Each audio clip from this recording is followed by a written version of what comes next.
what if we intentionally lived life in an open, transparent, interactive relationship with the people around us? So we're sharing victories together, we're sharing struggles. What if we did that?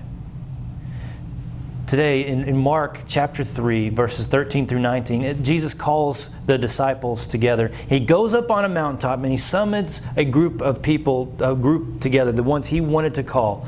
He calls them, says that he calls them apostles, and he calls them so that they may be sent for the purpose of preaching, and then they may have the authority then to cast out demons.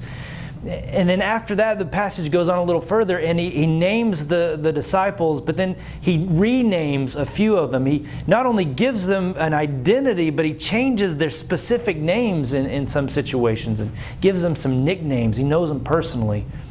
And it's this picture of being the power of intentionally calling a group of people together to intentionally live life together. He calls them for this purpose. And then they experience the identity and the authority that comes with being part of this group of people who are commissioned to walk in community together. So, in living in community, there's several benefits of doing that. One, you know that when you're living in community, you know that you have someone looking out for you. Now, it's not just looking out for you like a neighbor peers out their window looking out for you in some sort of neighborhood watch. More than that, it's knowing that someone is standing beside you. It's knowing someone who's willing to walk with you through the struggles and different things. My question is, do you intentionally have a group of people that you're walking with, that you share the struggles with? There's great power and benefits from doing that, and we want to experience that. I'm encouraging you to find people that you can live life in deep community with. Now, in order to do that, there's several things you need. One, you need someone who you can lead, and then someone who can lead you. Someone you can teach, and someone who can teach you.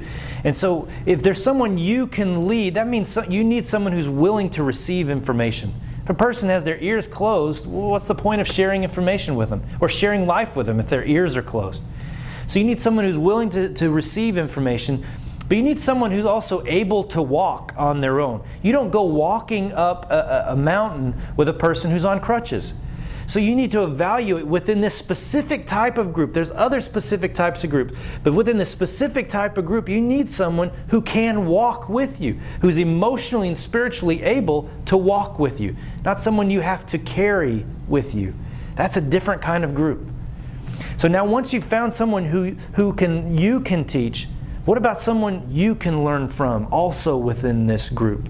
So someone who's, here's the key factor in that, someone who's willing to be real and open in their relationship. I can impress someone from afar, but I impact them up close. So I want to learn from someone who's willing to let me in close, to see the warts, to see the struggles, so that I can, in watching them, know how to grow when I go through the situation. So I can know what landmines to avoid and what to step on and what not to step on. And so I need someone who has purpose and direction that I can draw from and I can get purpose and direction from. So are you learning from someone? And is someone learning from you? Are you sharing community meals with anyone, for example? That's just one way of doing it. But Jesus called the disciples for a specific reason. Man, have you called anybody? Have you called anybody to say, hey, let's live this life together.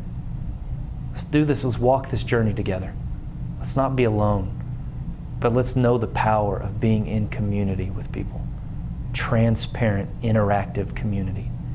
Just as I'm in an interactive relationship with the Father, let me also be in an interactive relationship with people around me.